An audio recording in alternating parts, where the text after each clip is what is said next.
ప్రధాన ప్రవచనకర్త మన వంగలపూడి అనిత ఉన్నారు కదా, ఎంత గొప్పగా వల్లిస్తోందో ప్రవచనాలు ఒకసారి విందాం.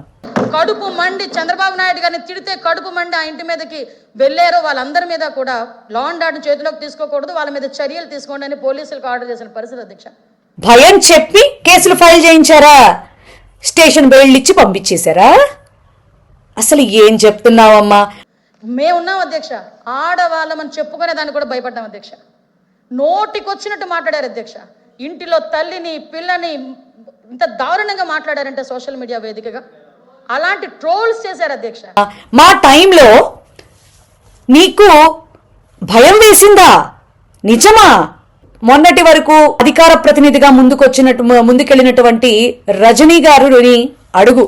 నిజంగా జగన్మోహన్ రెడ్డి గారు ఆనాడు నోటికొచ్చినట్టు ఎవరు మాట్లాడినా, ఎవరి మీదైనా కేసులు పెట్టి ఇబ్బందులు పెట్టి ఆ రకంగా చేశాడేమో అడుగు. నీ మనస్సాక్షిని నువ్వు అడుగు.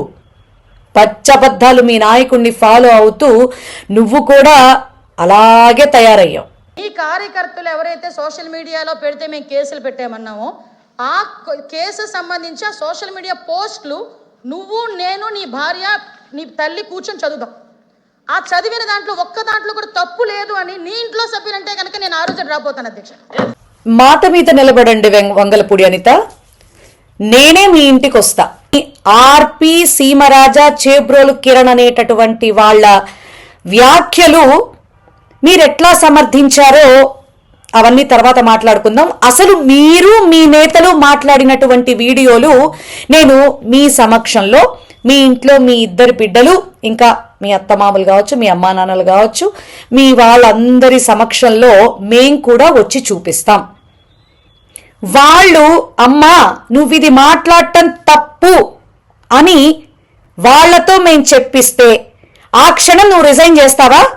విజయమ్మని భారతమ్మని అమ్మా అమ్మా అని పిలుస్తారు, మరి వీళ్ళ నాన్న వాళ్ళకేమవుతారు అని అడిగినటువంటి సంస్కారం ఉన్నదానివి కదా నువ్వు. మీరు మాట్లాడితే అసహ్యంగా ఉంది. చెప్పేటందుకే నీతులు, చేసేటందుకు కావు అన్నటువంటి సామెతని బాగా పర్ఫెక్ట్గా ఆచరించి చూపిస్తున్నారు.